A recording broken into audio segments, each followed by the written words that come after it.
में एग्जाम होंगे तो इसकी आखिरी रणनीति हम क्या बनाएं। मैं आपसे आज डिस्कस करने वाला हूं वो यूनिट्स जिसको पढ़कर आप आसानी से बहुत अच्छे नंबर ला सकते हैं।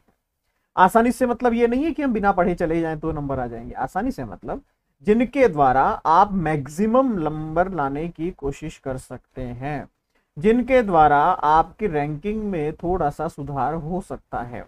ये वो यूनिट्स है, अगर हम इनकी तैयारी ढंग से कर लेते हैं तो कहीं ना कहीं नेट तो आपका कहीं नहीं जाएगा, क्लियर है। देखिएगा, 10 यूनिट के अंदर आपका सिलेबस बटा हुआ है, 10 अलग अलग यूनिट्स के अंदर आपका सिलेबस बटा हुआ है। मैं हमेशा आपसे कहता हूं कि नियम के अनुसार हर यूनिट से 10 प्रश्न आने हैं ताकि 100 प्रश्न का आपका एग्जाम पेपर बन जाए। लेकिन ये आइडियल नहीं है, ये आदर्श नहीं है कि सभी से 10 ही आएंगे। किसी यूनिट से 6 से 7 मिनिमम से लेकर के किसी यूनिट में 14 से 15 क्वेश्चंस आप मान के चलिए। 6-7 एक मिनिमम रेशो मान के चलिए। मतलब एक यूनिट आपके लिए, एक सिंगल यूनिट आपके लिए 12 नंबर से लेकर 30 नंबर तक एग्जिस्ट करेगी। ऐसी सारी यूनिट्स नहीं होगी जो 30 नंबर की होगी, कुछ स्पेसिफिक यूनिट्स जो हैं वो इस लेवल तक जा सकती है। इसके लिए माना जाता है 2 यूनिट्स ऐसी है जो 30 तक खिंच जाती है। कौन कौन सी? यूनिट संख्या फर्स्ट और यूनिट संख्या सेकंड। पहली और दूसरी यूनिट जो है उसमें 10 प्रश्न नहीं आएंगे, ध्यान रखिएगा। इन दोनों से कम 12 प्लस प्रश्न आएंगे ही आएंगे, ये फिक्स है, ये फिक्स है, ध्यान रखिएगा इस बात को। मैं आपको एग्जाम पेपर की थोड़ी सी स्ट्रेटजी समझा रहा हूं। पिछले 10 वर्षों में जो मैंने इसका स्टडी किया है, इसका अध्ययन किया है, उसके अनुसार मैं आपको अपना एक्सपीरियंस शेयर कर रहा हूं। मैं कोई भविष्य वक्ता नहीं हूं या फिर मैं कोई एस्ट्रोलॉजर नहीं हूं कि मैं कहूंगा ऐसा ही होगा और वैसा ही होगा। ये जस्ट मेरा एक्सपीरियंस है। मैं अलग अलग पैरामीटर्स पर जब मैं चेक कर रहा हूं तो जस्ट मेरा एक्सपीरियंस है। ये 2 यूनिट्स ऐसी है जहां से 10 नहीं 12 प्लस क्वेश्चंस आएंगे। क्वेश्चन आता है सर फिर ऐसी यूनिट्स कौन सी है जहां से प्रश्न कम आ सकते हैं? तो जस्ट इसके आगे 2 यूनिट्स आती है आपके, यूनिट संख्या 3 और यूनिट संख्या 4। ये क्या हुआ? सबसे छोटी यूनिट्स भी हैं और सबसे अच्छी यूनिट्स भी है। अच्छी मतलब यहां से आप अच्छे नंबर ला सकते हैं, लेकिन यहां पर प्रश्न कम हो सकते हैं। यूनिट संख्या 3 और यूनिट संख्या 4 जो कि बेसिकली एथिकल है या नीति शास्त्र पर आधारित है। यहां से प्रश्न आपके मिनिमम 6 से 7 रह सकते हैं, मैक्सिमम 10 रहेंगे, इसकी संभावना बहुत कम है। बट हाँ, 6-7 प्रश्न इन दोनों यूनिट से मिलाकर रहेंगे। दोनों यूनिट से कम 12 और मैक्सिमम 14 या 15 क्वेश्चन बस। इससे ज्यादा क्वेश्चन यहां से नहीं पूछे जाते हैं। मतलब ऑलमोस्ट 24 से 25 नंबर आप इन 2 यूनिट्स से कवर कर सकते हैं। मैं आपसे कह रहा हूं वो यूनिट्स हम कौन कौन सी पढ़ें जिसके द्वारा हम मैक्सिमम नंबर लाने की संभावनाओं को बढ़ा सकते हैं। ये जुआ है, एक तरह का गैम्बल है, क्योंकि मैं जस्ट एक अनुभव आपसे शेयर कर रहा हूं। 99.99% आई एम श्योर कि जो मैं बता रहा हूं लगभग पेपर आपका वैसा ही आता है। बट फिर भी 99.99% मैं श्योर हूं, 0.01% कुछ भी हो सकता है, प्रोबेबिलिटी है, संभावनाएं हैं। बट ये रेशियो ऐसा ही रहता है, इस पे विश्वास कीजिएगा। यूनिट संख्या 3 और 4 वो यूनिट्स है जिसके अंदर ज्यादा कॉम्प्लिकेटेड क्वेश्चंस नहीं है, पहली बात। दूसरी बात, बहुत सारे टॉपिक्स नहीं है, लिमिटेड टॉपिक्स के ऊपर ये यूनिट्स बनी हुई है। तीसरी बात, ये उन यूनिट्स में से है जहां पर 10 टॉपिक्स भी एग्जिस्ट नहीं करते हैं, टोटल 10 टॉपिक्स भी नहीं है किसी एक यूनिट के अंदर। इसका मतलब सीधी सी बात है, अगर मैं उन लिमिटेड टॉपिक्स को पढ़ूंगा तो मैं कहीं ना कहीं ये चेक कर सकता हूं ये प्रश्न कौन सा पूछ रहा है या कौन सा पूछेगा। श्रेयस की अवधारणा, प्रेयस की अवधारणा, पुरुषार्थ, वर्णाश्रम, आश्रम व्यवस्था, ठीक है, यज्ञ, यज्ञ के प्रकार। तो इसका मतलब ये वो क्वेश्चन है, वो टॉपिक्स है जो बहुत ज्यादा टिपिकल नहीं है। 2 यूनिट्स ये ऐसी है जहां से आप मैक्सिमम नंबर कवर कर सकते हैं, ध्यान रखिएगा। आगे चलते हैं, यूनिट संख्या 5 और 6। क्योंकि देखिए पूरा सिलेबस जो है आपका 5 सेक्शंस में डिवाइड है। अगर आपसे मैं कहूँ, पता नहीं आप किस तरीके से पढ़ते हैं, बट इसका पढ़ने का तरीका समझाता हूँ आपको, ये देखिएगा। जो बच्चे आगे की तैयारी कर रहे हैं शायद उनको भी पता रहेगा इसका। 5 सेक्शंस में आपका सिलेबस डिवाइड है। पहला सेक्शन बेसिक फिलॉसफी। इस बेसिक में आपकी यूनिट संख्या फर्स्ट और सेकंड आती है, जिसमें इंडियन और वेस्टर्न, ये बेसिक फिलॉसफी है। सेकंड आती है एथिक्स, नीति शास्त्र, यूनिट संख्या 3 और यूनिट संख्या 4। फिर आती है आपकी कंटेम्पररी फिलॉसफी, समकालीन दर्शन, 5 और 6। फिर आती है सोशल पॉलिटिकल, सामाजिक राजनीतिक दर्शन, 7, 8। फिर बची 2 यूनिट्स आपकी, लास्ट यूनिट्स, तो वो है आपकी लॉजिक्स और अप्लाइड फिलॉसफी। हालांकि ये दोनों ही अप्लाइड फिलॉसफी का ही पार्ट है, logics is also the part of applied philosophy, ठीक है, तो कंफ्यूज मत होइएगा। तो ये हो गया आपकी 9 और 10।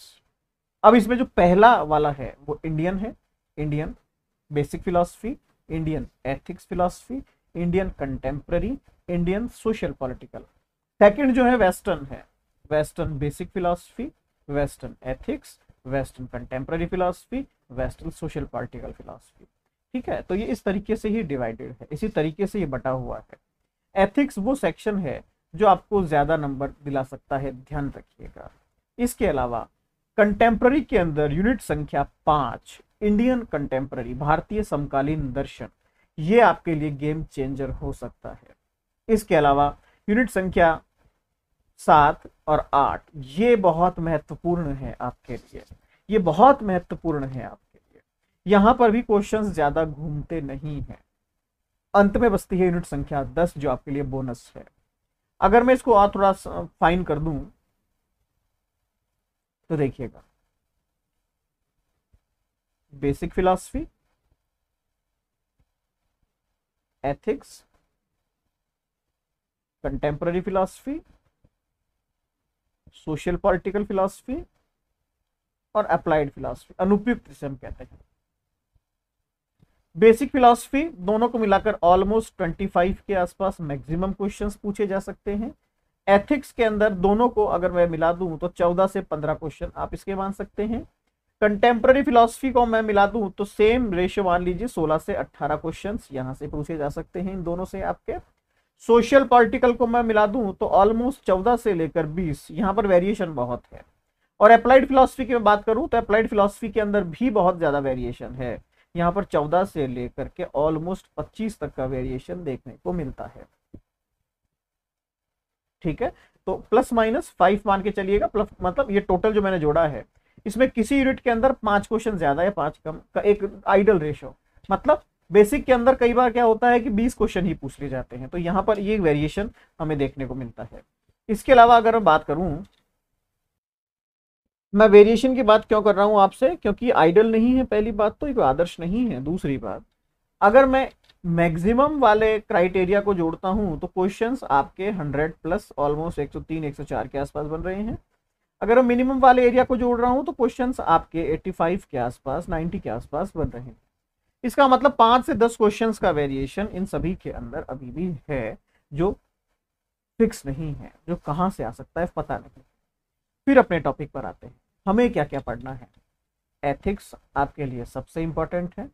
कंटेम्पररी फिलॉसफी इसके अंदर इंडियन आपके लिए इंपॉर्टेंट है। सोशल पॉलिटिकल फिलॉसफी इसके अंदर इंडियन बहुत इजी है, क्वेश्चंस बहुत अच्छे आते हैं। और फिर आता है आपका अप्लाइड फिलॉसफी, मींस हमने कितने नंबर की बात की लगभग, एथिक्स 15 क्वेश्चंस मैं मान लेता हूं यहां से। कंटेम्पररी इंडियन फिलॉसफी ऑलमोस्ट 7 से 8 क्वेश्चंस यहां से आप मान के चलिए। Social political philosophy Indian same as 7 से 10 क्वेश्चंस यहां से मान के चलिए। अप्लाइड फिलॉसफी ऑलमोस्ट 8 से लेकर 12 क्वेश्चंस यहां से आप मान के चलिए। अगर आप ये 4 सेक्शन या 5 यूनिट कवर करते हैं तो ऑलमोस्ट आप देखेंगे कि इन 5 यूनिट के अंदर अगर आप मैक्सिमम वाले एरिया को जोड़ते हैं तो लगभग 45 के आसपास क्वेश्चंस बन रहे हैं। अगर आप मिनिमम वाले को जोड़ते हैं तो लगभग 37 के आसपास, 35 के आसपास क्वेश्चंस बन रहे हैं। इट मीन्स अगर आप ये 5 मजबूत कर लेते हैं यूनिट्स, आपकी मजबूत मतलब बहुत मजबूत कर लेते हैं, मीन्स अगर मान लीजिए 45 क्वेश्चंस की मैंने तैयारी करी और 45 में से ज़्यादा नहीं लेकिन 38 के आसपास, 35 के आसपास क्वेश्चंस आपके सही हो गए, तो रिमेनिंग जो 5 यूनिट्स है अब वो आपके लिए बोनस हो गई। अगर उनके अंदर 50% स्कोर भी आपने किया, 40% स्कोर भी आपने किया, मतलब 20 से 30 क्वेश्चंस आपके सही हुए, तो आप देख सकते हैं आपके लगभग 60 प्लस क्वेश्चन सही हो रहे हैं ओनली फिलॉसफी के अंदर। वो भी तब जब आपने केवल 5 छोटे छोटे यूनिट्स को तैयार किया, तो भी 60 प्लस तो आप पहुंच गए। अब पेपर फर्स्ट भी इसके अंदर आप जोड़ लीजिए। पेपर फर्स्ट में आप मान के चलिए कि 30, मैंने पहले भी कहा था 30 तो मिनिमम है, 30 क्वेश्चंस आपको वहां मिनिमम करने, 90 क्वेश्चंस आपके हो गए, 180 मार्क्स आपके आ गए। अब आप लास्ट रिजल्ट उठा के देखिएगा कि नेट का कट ऑफ क्या रहा था, आपका नेट क्लियर हो जाएगा। मीन्स एक रणनीति बनाने की कोशिश कीजिए, एक स्ट्रेटेजी बनाने की कोशिश कीजिए। यूनिट संख्या 1 और 2 ऐसी यूनिट है जहां से आप कुछ भी ना पढ़े तो भी 4-4, 5-5 क्वेश्चन आप हमेशा से ही करते हैं। इतने लूज क्वेश्चन वहां से पूछे जाते हैं।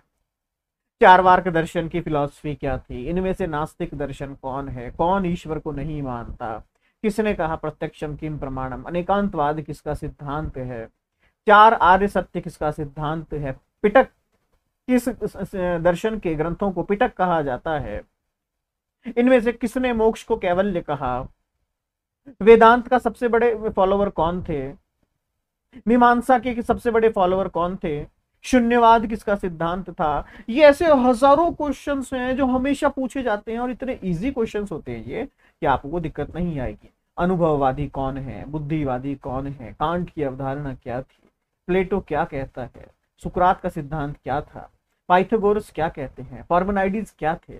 ये क्वेश्चन ऐसे जो आपने रटे हुए हैं, तो ये बोनस है आपका, समझने की कोशिश कीजिए। नेट निकालने वाला बच्चा केवल 5 यूनिट ये अच्छे करके जाता है तो उसका नेट तो क्लियर है, ये ध्यान रखिए। मुद्दा जब जेआरएफ पर आता है तो देखिए जेआरएफ शॉर्टकट से नहीं होता, जेआरएफ के लिए मेहनत करनी पड़ती है। जब आपकी 5 यूनिट तैयार हो जाती है तो आपका समय बचता है कि एक और अच्छा कर ले, एक और अच्छी कर ले। जेआरएफ का मूल मंत्र मैंने आपसे पहले भी कहा था, जो विद्यार्थी, जो स्टूडेंट केवल और केवल और केवल 7 या 8 यूनिट भी अच्छी पढ़ लेगा उसका जेआरएफ कोई नहीं रोक सकता। 10 यूनिट पढ़ने से जेआरएफ नहीं आएगी, केवल टारगेटेड पढ़ने से जेआरएफ आती है। लॉजिक्स नहीं आता, छोड़ दीजिए। आपको वेस्टर्न कंटेम्प्ररी नहीं आता कि साहब बहुत बड़ा है, छोड़ दीजिए। फिर भी आपके पास 8 यूनिट बची है, मतलब ऑलमोस्ट 75 से लेकर 85 क्वेश्चन बचे हैं। इसमें से अगर आपने 65 से 70 भी सही कर दिए तो भी आपकी जेआरएफ कोई नहीं रोक सकता। रणनीति बनाइए, स्ट्रेटेजी बनाइए, आपका नेट निकल जाएगा, आपका जेआरएफ निकल जाएगा। दूसरी बात, हम बहुत जल्द एक नेट के लिए अपने प्ले स्टोर के ऊपर एक एप्लीकेशन लॉन्च करने वाले हैं। तो आई थिंक 15 या 20 जुलाई तक वो लॉन्चिंग हो जाएगी उसकी। उस प्लेटफॉर्म के ऊपर हम अलग से क्लासेस होगी, अलग से स्टडी मटेरियल उसी पर हम अपलोड कर दिया करेंगे, उसी पर मॉक टेस्ट अपलोड हो जाएगा। मैं कोशिश करूंगा उसके बाद हम लाइव क्लासेस लेने की शुरुआत करें, मतलब वीक में एक दिन हम इंटरेक्शन करें पर्सनली कि साहब ये डाउट था, इसको दूर किया जाए। तो मिलते हैं, बहुत बहुत शुभकामनाएं। डेट शीट अभी आई नहीं है, आते ही मैं अपडेट कर